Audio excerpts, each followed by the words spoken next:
Começa agora na TV Novo Tempo mais um programa Evidências na busca de fatos que comprovem a veracidade histórica da Bíblia Sagrada.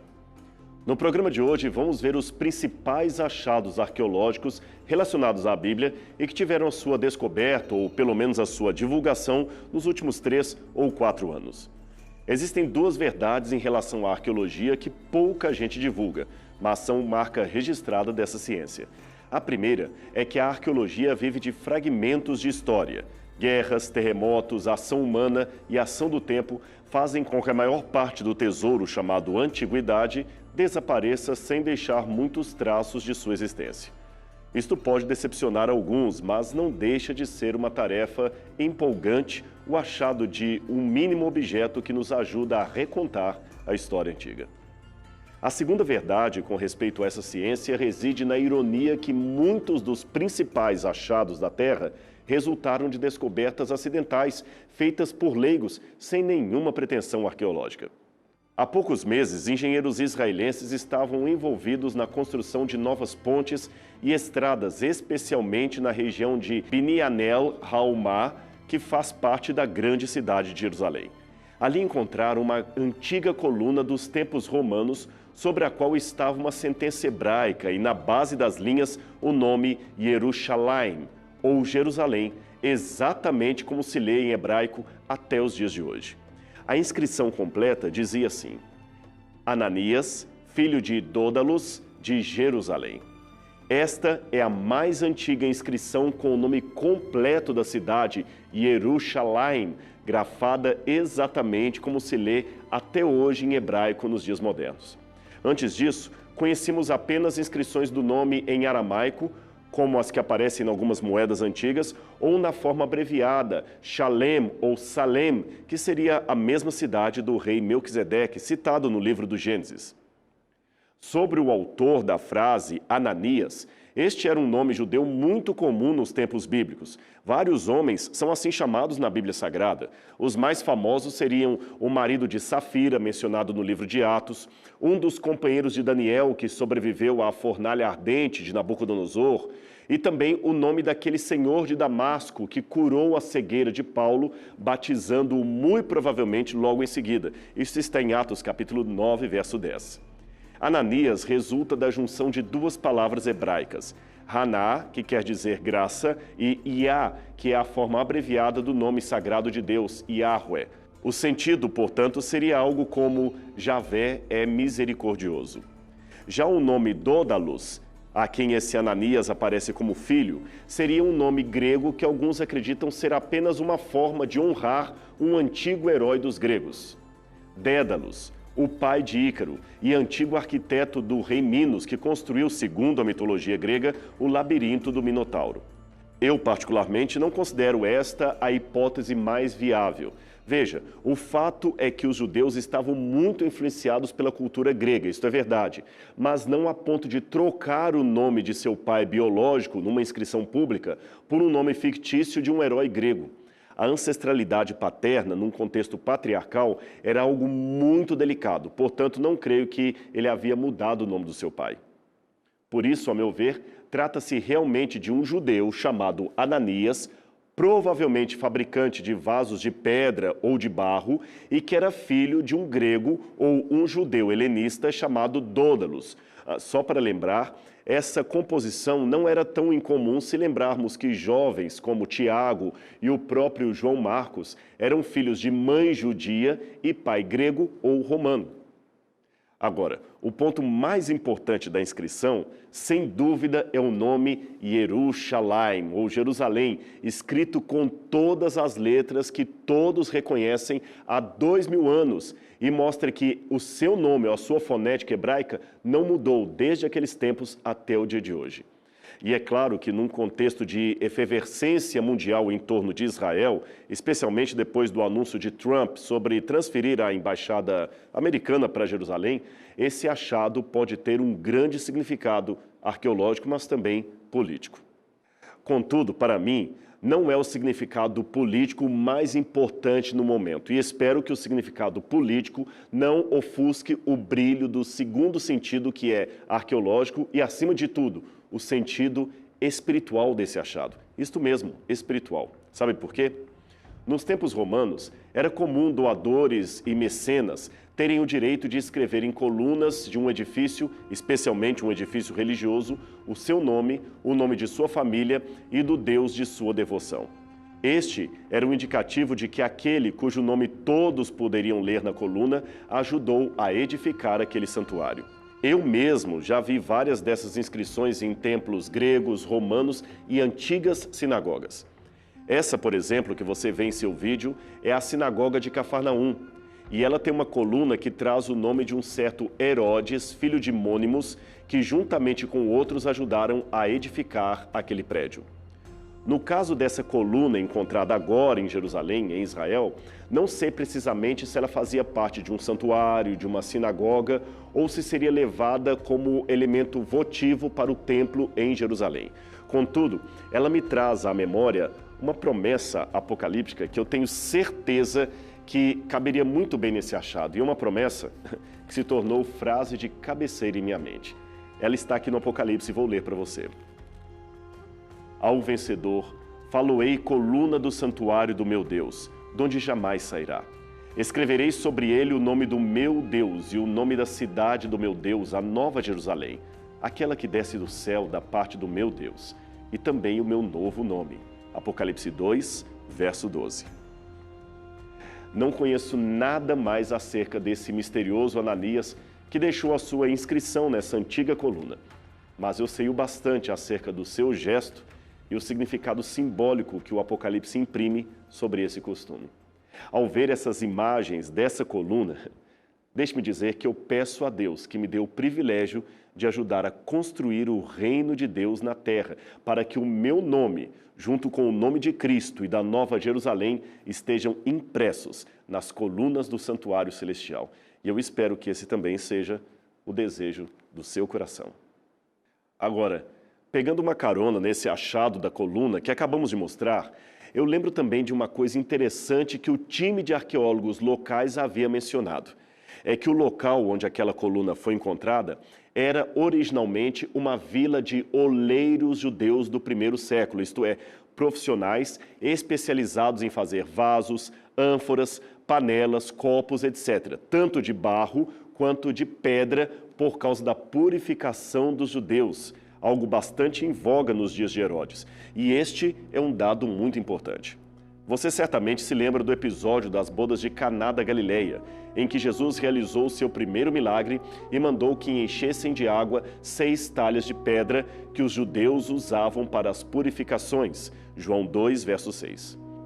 O ofício desses vilarejos era justamente fabricar esse tipo de utensílio doméstico e eles viveram exatamente nos dias de Jesus. Aliás, esta não é a primeira nem a única fábrica, digamos assim, de produção de talhas de pedra situada na circunvizinhança de Jerusalém. Mas na Galileia, a coisa era um pouco diferente. Sabe por quê? É que muitos pensavam que os judeus da Galileia, Jerusalém ficava na Judeia, eles não seriam muito rígidos a respeito da religião judaica como aqueles que moravam no sul. Por isso, os críticos da historicidade de Jesus achavam impossível o milagre de Caná da Galileia ser verdadeiro, pois os judeus daquela área, segundo eles pensavam, não ligariam para esse assunto de talhas de pedra para purificação. Logo, o Evangelho de João seria um mito nesta descrição. Contudo, em Reiné, que fica a meio caminho entre Caná e Nazaré, foi recentemente descoberta uma caverna onde o calcário foi extraído e entalhado em chávenas, tigelas e vasilhas que eram altamente valorizados pela sua pureza ritual durante o primeiro século, isto é, durante os dias de Jesus. A proximidade com Caná e Nazaré sugere não apenas a realidade histórica da referência que João faz em seu evangelho, mas ainda aponta para a possibilidade de que esta segunda fábrica encontrada possa ter sido aquela que serviu de fonte para as vasilhas de pedra usadas por Cristo quando realizou o seu primeiro milagre nas bodas de Caná. O tamanho diminuto das aldeias permite supor que não havia tantas fábricas assim na região da Galileia. E esta pode até ter sido a única, aquela, enfim, que forneceu os utensílios que depois o Senhor abençoaria. Mesmo fora das chamadas terras bíblicas, é possível encontrar coisas que confirmem ou pelo menos ilustrem algumas passagens aqui da Bíblia Sagrada. É o caso de mais de 400 tabuinhas de madeira, como estas que foram encontradas na Inglaterra e analisadas pelo time de arqueólogos do Museu de Arqueologia de Londres. Elas foram datadas de diferentes épocas e as mais velhas teriam sido escritas por volta do ano 50 d.C. e mostravam o costume de se escrever bilhetes, rascunhos, enfim, pequenas mensagens em tábuas revestidas de cera que depois eram transcritas para o papel, caso assim o desejassem. As tábuas encontradas também foram originalmente cobertas com cera, tendo assim sido escritas com uma espécie de estilete. A cera já não existe mais, porém as mesmas notas em latim ainda permaneceram gravadas e estão sendo traduzidas e estudadas. Esse achado lança luz sobre a onipresença, digamos assim, de certos costumes de escrita no primeiro século. Você se lembra? Zacarias, o pai de João Batista, usou, segundo a Bíblia, uma tabuinha para escrever o nome da criança, como se refere em Lucas, capítulo 1, verso 63. O que ele fez, portanto, está completamente compatível com os costumes da época. Incrível, não é mesmo? Agora, nós vamos para um breve intervalo, mas não saia daí porque já já voltamos com mais novidades arqueológicas aqui no seu programa Evidências.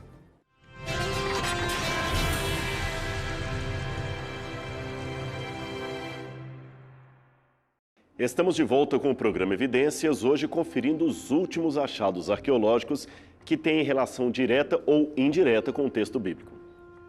Quem estuda a Bíblia Sagrada sabe que os mais famosos inimigos de Israel no Antigo Testamento foram, sem dúvida, os filisteus. Eles eram um povo vizinho de Israel que aterrorizavam a região com suas armas e soldados bem treinados. O filisteu mais conhecido da Bíblia é o gigante Golias, que foi vencido em batalha pelo jovem Davi.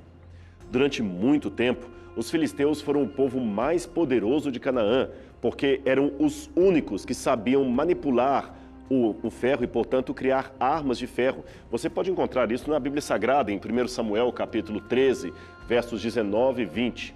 Quando os hebreus conquistaram Canaã, eles não conseguiram expulsar os filisteus, como eu disse, porque eles se tornaram os fabricantes de armas de ferro e, portanto, os principais inimigos dos hebreus. E assim foi por muitos e muitos anos. Eles só desapareceram do cenário depois que foram conquistados pela Babilônia no 6º século a.C. Agora, apesar de a principal parte das cidades filisteias ter sido escavada, ainda temos muita informação que escapa das mãos dos investigadores. Por isso, uma pesquisa como a que foi realizada em 2016 no cemitério filisteu de Askelon, uma das principais cidades filisteias, é muito importante, pois pode revelar muitos segredos até agora desconhecidos. A descoberta do cemitério, infelizmente, marcou o fim da escavação realizada pela expedição de Leon Levi na região do Parque Nacional de Ashkelon, no sul de Israel. Os trabalhos duraram 30 anos. O achado, na verdade, ocorreu em 2013, mas foi tornado público apenas em 2016 e trouxe algumas pistas curiosas sobre o antigo mistério em torno da origem do povo filisteu. Os líderes da pesquisa dizem ter encontrado mais de 210 conjuntos de restos mortais em várias câmaras fúnebres, algumas cercadas de perfume, comida, joias e até armas. As ossadas são originárias do período compreendido entre os séculos 11 e 8º a.C. A primeira coisa que nos chama a atenção são as jarras e cerâmicas decoradas que os arqueólogos encontraram junto aos ossos e que demonstram ter sido fabricadas, sabe onde? Na Fenícia, o atual Líbano. Isto confirma a passagem de Jeremias 47, verso 4, que mostra a estreita relação que havia naquela época entre filisteus e as cidades de Tiro e Sidom, que eram duas grandes metrópoles fenícias. A Bíblia também relaciona a ancestralidade dos judeus a um certo lugar chamado Caftor, que alguns pensam que seria a cidade de Creta, no mar Egeu. Esta informação você pode encontrar em Amós, capítulo 9, verso 7. De fato, as escavações até agora realizadas em outros assentamentos filisteus mostram que a sua cultura, a sua cerâmica, estilo de vida, etc., não eram da região de Canaã, mas vieram de fora, trazidos com eles. Portanto, o que esperamos agora são novos resultados que mostrem, quem sabe, um cruzamento genético que permita ver se o DNA dos corpos encontrados seria compatível com o de povos vindos do mar Egeu. Vamos aguardar os resultados dessa nova pesquisa. Avançando agora um pouco na história, vamos até ao tempo dos reis de Israel. Quem sabe o rei Ezequias? De acordo com a Bíblia Sagrada, Ezequias reinou em uma cidade histórica chamada Laquis.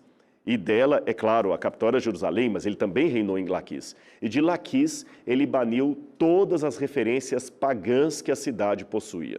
O capítulo 18 do livro de 2 Reis fala do momento em que Ezequias, rei de Judá, destruiu todos os falsos ídolos que havia entre o povo. Veja, por exemplo, o que está aqui no verso 4. Eu vou ler para você. Ele tirou os altos, quebrou as estátuas, deitou abaixo os bosques e fez em pedaços a serpente de metal que Moisés fizera, porquanto até aquele dia os filhos de Israel lhe queimavam incenso e lhe chamaram Neustã. Ezequias, portanto, era um rei muito tradicional na religião. Ele começou a reinar aos 25 anos de idade, segundo a Bíblia. Aliás, a própria Bíblia diz que ele realmente era obediente a Deus e, por isto, decidiu limpar do reino todo o traço de paganismo que havia sido levado para aquele lugar. Pois bem, em setembro de 2016, os arqueólogos da Autoridade para as Antiguidades de Israel afirmaram ter encontrado sinais que comprovavam esta passagem bíblica que eu acabei de mencionar. Escavações foram feitas no Parque Nacional de Laquis, no centro de Israel, e ali encontraram ruínas do século 8 a.C. Este é o período do primeiro templo. O diretor das escavações, Shahar Ganon, disse que Laquis foi uma das mais importantes fortalezas da região que havia naquela época. E ali eles encontraram ou desenterraram o portão da cidade e junto com este vários objetos como jarras, conchas, grãos, todos elementos que ajudaram a descrever como foi aquele período. Agora o curioso é que nos portões da cidade eles encontraram indícios de que era ali, conforme diz a Bíblia, que tudo acontecia. Ali era o grande centro comunitário, o local de encontro. Na entrada daquela cidade, havia bancos em que as pessoas se assentavam, especialmente figuras de autoridade da época, algo também descoberto na escavação. Isto novamente está de acordo com as descrições que encontramos na Bíblia, de que os portões da cidade ou das cidades eram o local onde os anciãos se assentavam para realizar julgamentos do povo. Você pode ler isso em Deuteronômio 16, verso 18, Deuteronômio 21, 18 a 20. Aliás, até mesmo os reis ocasionalmente concediam audiências ou realizavam julgamentos ali, assentados aos portões da cidade. Veja, por exemplo, 2 Samuel, capítulo 19, verso 8, e você verá a confirmação deste costume. Agora, sobre a reforma religiosa feita por Ezequias, o achado local mais interessante foi este que eu vou descrever para vocês agora. Além de vários altares que os arqueólogos encontraram, um deles estava propositadamente danificado. Eles ainda descobriram algo que os surpreendeu a todos. É que acima do altar danificado havia uma latrina instalada que nunca havia sido usada. Aquilo era um sinal de que aquele lugar tornara-se abominável, pois remetia a um falso Deus. Pesquisas mais detalhadas verificavam que o fato dessa latrina nunca ter sido usada era indício de que se tratava apenas de um símbolo de dessacralização.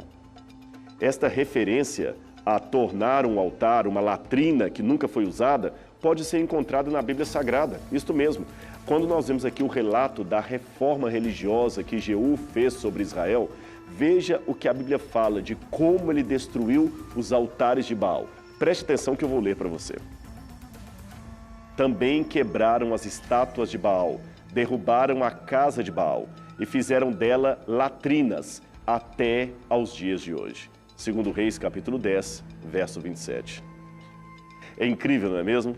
Além disto, a escavação revelou também lanças e pedras de arremesso utilizadas durante a guerra da Assíria contra Israel, que também é referida aqui na Bíblia Sagrada. Além do santuário, os arqueólogos escavaram em Laquis um antigo portal inteiro que dava entrada para uma outra área de 24 metros e meio quadrados, onde foram encontrados outros 6 lugares ou câmaras orientadas para a rua principal da antiga cidade.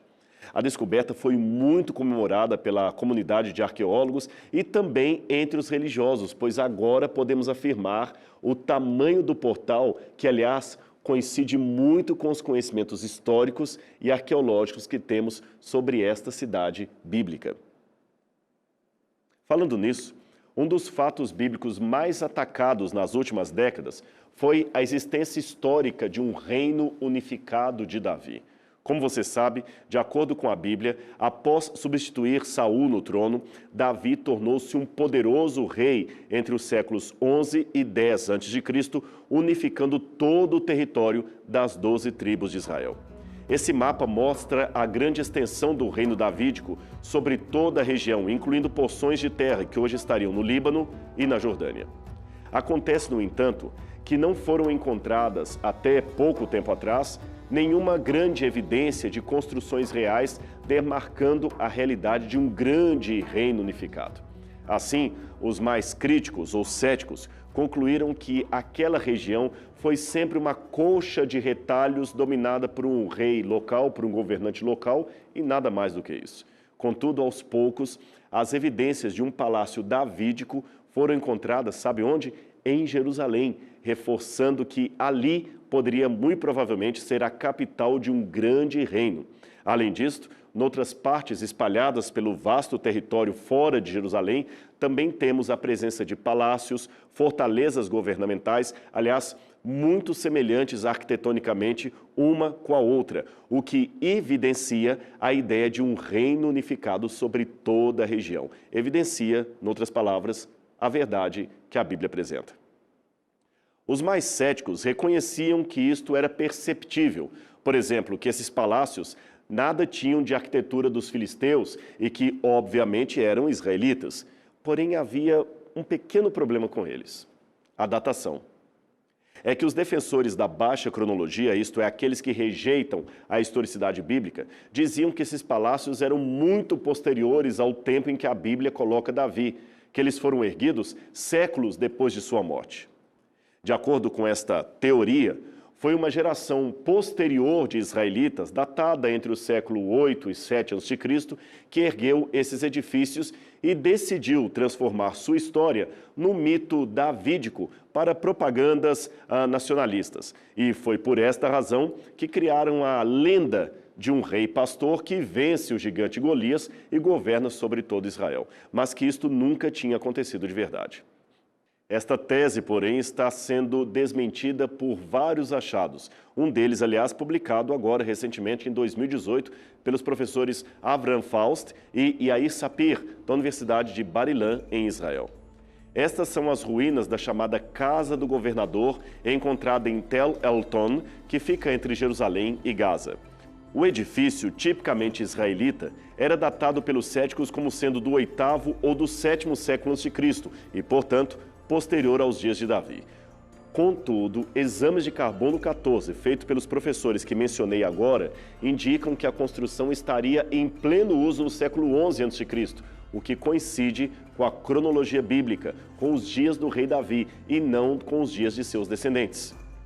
Para os arqueólogos responsáveis pelo projeto, muitos deles céticos em relação à historicidade bíblica, a escavação de Tel El-Ton oferece indícios de que a extensão do reino de Davi era muito maior do que alguns estudiosos acreditavam. É claro que não se encontrou ali nenhum indício ainda, algum indício direto que diga Davi construiu esse lugar. Mas o cenário é muito preciso e, comparado ao que a Bíblia descreve, é total. Aliás, ali está de acordo com a parte onde ele viveu. com a região conhecida como Eglon, uma das cidades que lutaram contra os israelitas, descrita no livro de Josué, capítulo 15, versos 20 a 39. Como eu disse, não foi encontrado ali nenhum artefato ou inscrição que dissesse Rei Davi ou Rei Salomão. Contudo, descobrimos no local sinais de uma transformação social pela qual passou a região, especialmente no seu estilo arquitetônico. Uma outra residência monumental construída no século X a.C., escavada recentemente no sítio de Tel Gezer, foi propositadamente apelidada de Palácio de Salomão. Novamente, nós não temos uma inscrição direta que ligue o edifício ao rei Salomão, mas o cruzamento de dados como estratigrafia, datação e estilo arquitetônico aumentam exponencialmente a possibilidade de que esse palácio fazia parte de uma cadeia de outros edifícios ou fortalezas reais, como os encontrados em Meguido e Azor, que são cidades, segundo a Bíblia, ampliadas e reconstruídas no Reino de Salomão. Bem, estes são alguns exemplos ou indícios encontrados nos últimos anos que confirmam mais uma vez a historicidade da Bíblia, do livro sagrado. Eu espero que você tenha gostado desse programa, mas semana que vem nós temos um novo encontro com você aqui na TV Novo Tempo, o seu canal da esperança. Até lá!